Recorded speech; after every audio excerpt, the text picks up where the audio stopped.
kawteef waa ji dafa jàpp yaayam ak papaam dóor leen ba ñu tëddal seen bopp parce que nee na paa beeg mère bi ñoom ñoo may rakkam kam bëggoon ndaw si la bëgg waaye waxu ko woon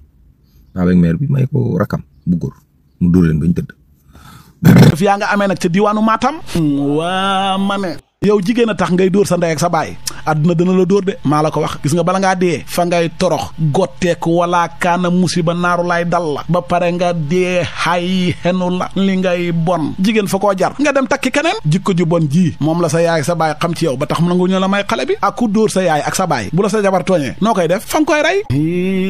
leer la neen lu leer ba yegg ca nañ ñi ja guma doole bay jeexal sama carrière yooyu la kàddu ko yëkkati kooko Bombardier lay wuyoo yëgle kaay gi naan man B52 bu mbuur ne bu kenn ni nag sama carrière daa jeex wax ji nga xamante ni moom la gaa ñi doon wax naan Bombardier bu mbuur ci jëmi boppam carrière ba jeex na Bombardier weddi na ba mu set ne sama carrière jeex a gudde ñàkkaguma jooju doole nag doole dëgg la ñu soxla ci match bi nga xamante ni moom la ñu am ñun gaynde yi waa Burkina Faso yëkkati ay kàddu Brahima Traoré ma nga xamante ni mooy coach suba naan ñun ragalul leen yéen Sénégal record yëgle kaay naan maan 4e séance d'entraînement amal nañ ko ak 26 jours yëpp laa wax kenn manqué wul ñëpp a teew waay Burkina bu ngeen ñi ñemee da ngeen ñoo fekk ñuy nelaw de ca dëgg tas sa baara mun naa tës gi moom dina yëngu dina neex dina riir dara lañ leen dul may lu ci am ba des daal suba ak jàmm ci aljuma bi moom lépp dina leer nañ ñi ne aw bëccëg Sénégal dafa am lu moom muy coupe bi moo ko tax a jóg waaye du Burkina Faso mooy actu yëgle kaay naan man sport ma ne ko lan la mu ne ma ballon d'or France football ndax xam nga ni liste 30 nominés yi génn na tribune sport yëgle kaay naan man lii nag triste la de ma ne ko lu mu doon mu ne ma c'est la première fois depuis 2003 liste bi génn gis ñu ci Ronaldo ak Messi guleet booba ak négée ni ñu ngi leen fay gis booba ak négée ni ñu koy jël yëgle kaay gi naan man ren ji gisuñu leen tey lii loolu nag firnde la lu lay won ne doole moom loo ko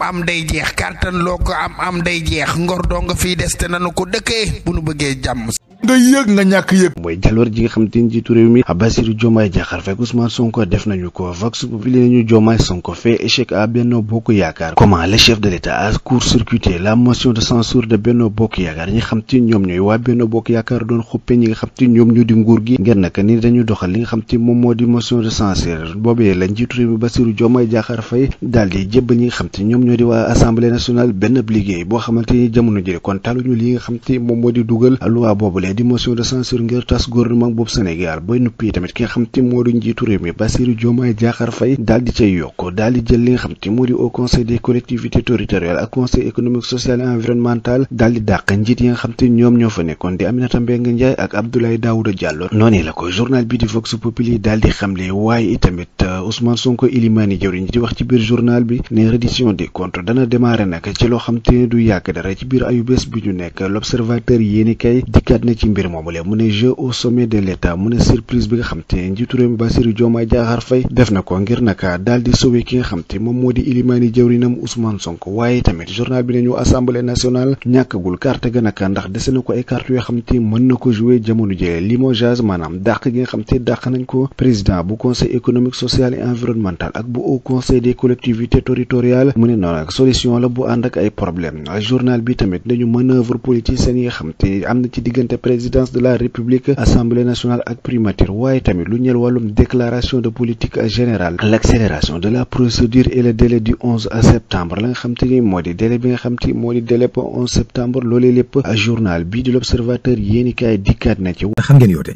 wala damier point pouce pion ñëw pion yi di Mamadou Mame Diop Benno Bokk Yaakaar motion de censure Bassirou Diomaye Faye dissolution assemblée nationale Mamadou Mame Diop assemblée nationale CSE HCCT kenn du ko tas Bassirou Diomaye Faye dàq naa Abdoulaye Daouda Diallo dàq naa Aminata Mbengue Ndiaye bloqué naa compte yi Ousmane Sonko dal ne ñu bari ci ministres yi ak directeurs yi fi nekkoon ñun ñoo leen tere génn réew mi daanu leen càmbar ba xam alali réew mi fu ñu ko dugal problème yaa ngay démarré am nañu jot a rëcc nag waaye fu ñu mënti nekk daañu dellu si Birame Seck bu forum civil dal ne ñu ngi tàcc loola ci réduction des comptes yi waaye nañ publier rapport IGE waaw Mamadou Diop Decroix daal ne doxalin wi ñu am ci réew mi moom kontaan na ci Diomaye ak Sonko tàccu moom it Bougane Gueye Dany moom dafa jàpp ne Benno Bokk Yaakaar ak Pastef ay kulum lañ maanaam ay caaxaan rek la ñu nekk di def am na si dara ko nekk ak xalaatam Cheikh Yérim Seck nee na Cheikh Omar Diagne mu ngi door a laalaaki ba mu duggee Maroc 2630 doomu aadama la gendarmerie arrêté ci ay ñoo xam ne recul de décence maanaam ñoom meurtrier yeeg agression waaw 2630 jarama takk dari sëñ bu waa Kaolack am na ñu ko mere ndax ndox maa nga Kaolack te gàmmu Cheikh al Islam El Hadj Ibrahima Niass gi léegi mu yegg si waaye sëriñ moom mu nga Chine di wut ay partenaire président Diomaye it mu nga Chine moom di wut ay partenaire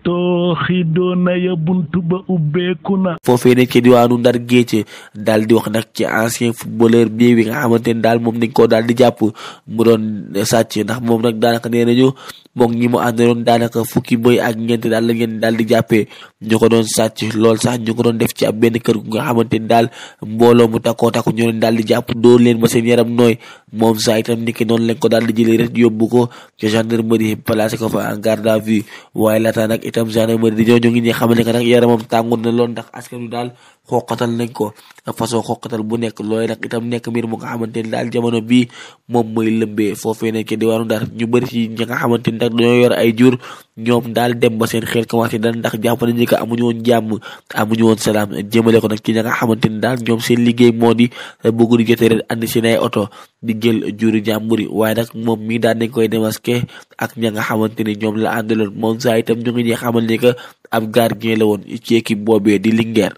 keneen nag kuñ tegoon loxo daal di koy bàyyi moom moo di Thierno Diagne di maire bu Sindia moom nag daan nañ koy teggi loxo gannaaw nag ba nga xamante ni daal ñu ko doon toppee wàllum blanchiment d'argent moom Thierno Diagne nag ñu ko doon jàpp depuis mois de mai 2024 ba tey ñi ko jàppoon sax ñoom ñoo di waa brigade gendarmerie bu Founguine waaye nag instant bi moom am na liberté provisoire bàyyi nañ ko bàyyiku nëgandiku ndax nag moom itam bokk itam ci la nga xam ne ñu ko doon toppee moom moo di escroquerie foncière bu nga xamante ni daal toll na ci juróom benn fukki millions ak juróom ci suñu ay koppar ak itam li nga xamante ni moom moo di blanchiment de capitaux lu ci mënti am daal moom génn na waaye itam yëkkateegul daal benn kàddu bu nga xamante ni dafay leeral ana lan moo taxoon ñu daal di koy tëj ci prison boobee. gannaaw nag seetal bi nga xamante ni seetal nañ ko ñoom waa Ciment du Sahel moom mi nga xamante ni nag moom moo di le ministre du travail di Yankhoba Diémé nag moom xam na ni kat daana porte plainte tiktoker boobee ne ñuy woowee Ziad Mohamed Fall ndax kooku nag dafa yëkkatoon ay kàddu jëmale ko ci Yankhoba Diémé dem sax ba naan kookee dañ ko daal di may lépp 4 tonnes ci ciment ndax gannaaw visite ba nga xamante ni amule woon na ko ci këru liggéeyukaay yooyee ne ci fàttali sax foofee itam ñu bëri ci doomu réew yi nga xamante ni ñu ngi liggéey foofu rafetlu wuñu woon condition de travail yi nga xamante ni am nañ ko foofu waaye daal lu ci mënti am daal gisoon nañu ay image yu nga xamante ni daal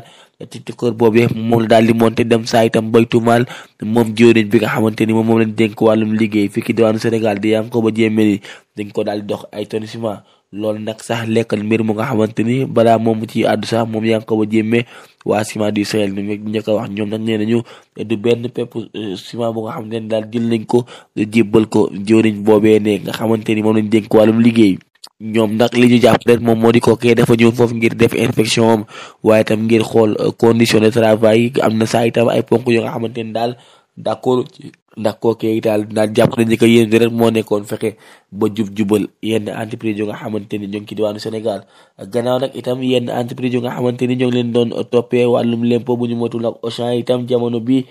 nguur gi dina leen topp lu bëree bëri ci wàllum maanaam juuti ñoom nag sax ñu war a fay la nga xamante ni moom moo di impôt waaye nag mu nekk xaalis bëree bëri donte rek ñoom kenn waxagul ci ñoom dara ñoo ngi ñuy xamal ni que daal fan yii nii nguur gu bees gi dina daal di jublu ci ñoom. Rapporté comment le chef de l'État a court-circuité la motion de censure de Benno Bokk Yakaar. Avec Ousmane Sonko qui avait prévenu en ces termes, il n'y aura pas de motion de censure et le 12, ces gens auront autre chose à faire que d'être députés à l'Assemblée nationale. Et il ne reste à cette législature qu'une dizaine de jours et les Sénégalais pourront se choisir une autre assemblée d'après le Premier ministre. Le confrère de signaler, comme tous les autres d'ailleurs, qu'Aminata Mbengue Ndiaye et Abdoulaye Daouda Diallo sont limogés par décret présidentiel. Avec le Premier ministre qui avait annoncé la couleur en ces termes, le président de la République va prendre des décrets pour les remercier et bloquer leur fonctionnement.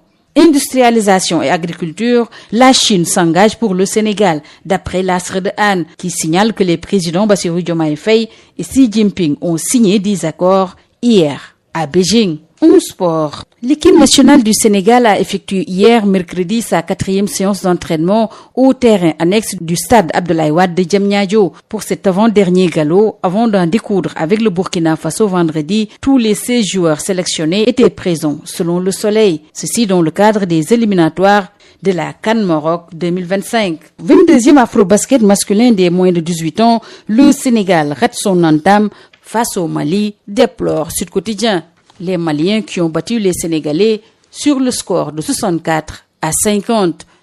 ca Daara Jolof itam daal foofee ab jee moom fa daal di am ndax nag ab soxna su nga xamante ni am na lépp juróom-ñaar fukki at moom lañ daal di fekk nag mu daal di ñàkk bakkanam ci anam bu doy waar moom nag ay maanaam daanaka sax ay mbokkam daal ñoo daal di ñëw fekk daal dinay faatu ci anam boo nga xamante ni daal xaw naa tey xel tuuti loolee saa itam moom moo waral ñu daal di woowoon ñi nga xamante ni ñoom ñoo di waa sapeurs-pompiers ngir ñu rawale ab néewam waaye itam sax daal di itam woo ñi nga xamante ni daal ñoom ñooy takk der yi ngir ñu daal di def constat mbir mi du ci mënti am daal moom jamono bi ab néewam yóbbu nañ ko ci l'hôpital waaye itam sax ibbi nañ ko ab l'enquête ngir xool dëgg-dëgg ana lan moo waral mbir mi. Libération, libération. Pour sa part, de déceler une odeur de néféré mbabrour dans un tchaya. Affaire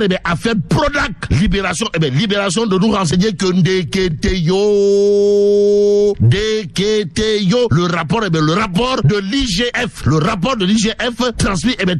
à la division des investigations criminelles. Y a-t-il lieu là de dire Oskei ou Tchei. Pour l'instant, Direct News pour sa part de nous plonger à l'Assemblée nationale avec à la clé la session extraordinaire convoquée histoire de titrer le dilatoire. Le dilatoire risque de l'emporter sur les principes républicains. Et c'est un bon républicain que Daoud Cho, billetiste de Direct News, explique Ousmane Sonko fera-t-il sa déclaration de politique générale devant cette Assemblée nationale à l'hémicycle. Le point actu de noter Diomaye dribble la menace de Benno. Une situation qui, selon Tribune Quotidien, semble relever de Tchakhan et de Tapalé. En tout cas, le journal du groupe des médias de révéler à ça une bras de fer entre l'Assemblée nationale et l'exécutif. La crise artificielle fait oublier totalement, pour ne pas dire complètement, et voire carrément les urgences. mbokk xarit yeeg dëkkandoo yi ñu jox leen dig daje kon bu suba ak jàmm ak salaam yàlla na ko yàlla def ci réew askan sunu gaal ñu jaajëfal leen bu baax a baax jox leen seen wàcc waaye di leen jox dig daje jërë ngeen jëf. Salaamaaleykum sama gars, j'espère que vous allez bien. dikkati naa dalee na jàmm lu yëglekaay bi xëyee tey ma daal di leen koy yër. Sénégal, bonjour. Chers jeunes de Enquête 221 dal leen jàmm ci li gën a fës ci yëglekaay yi. Mesdames et messieurs, bonjour. nuy naa ñëpp fii laay tàmbali génn ci seen revue de presse teel sa kaas ko nga guux bala ngay naan bay simbuleex moox la li xew ci réew askanu sunu gaal gi jërë ngeen jëw ahlan bikum mais da ngay seet loolu rek mbaa yéen a nga ca seet ay nag yàlla baax na ñu yendoog jàmm ba suba ak jàmm inshallah yendoog jàmm. C'est tout à vos journaux et très bonne lecture. mais la ci dong de ci Allah fu ñu jëbati bon que Dieu préserve le Sénégal. ak lu mën a mbokk yi ñu ñaan jàmm te yendoog jàmm. tey lii loolu moom doy na waar di waaye lu mu doy waar buñ fàtte mukk ne suul gaz du ko teree xeeñ dawi taxulaa rëcc parce que Diomaye Sonko te Sonko Diomaye boo paree ma ne la alaaji si laatit bu baaxee rek ba sama clavier ñu dem ba suba ak jàmm ak salaam yéen a ngi doon déglu seen revue de presse wolof ak Fall Damel Jaakin Diop. ñu yendoog jàmm ba ëllëg incha allah.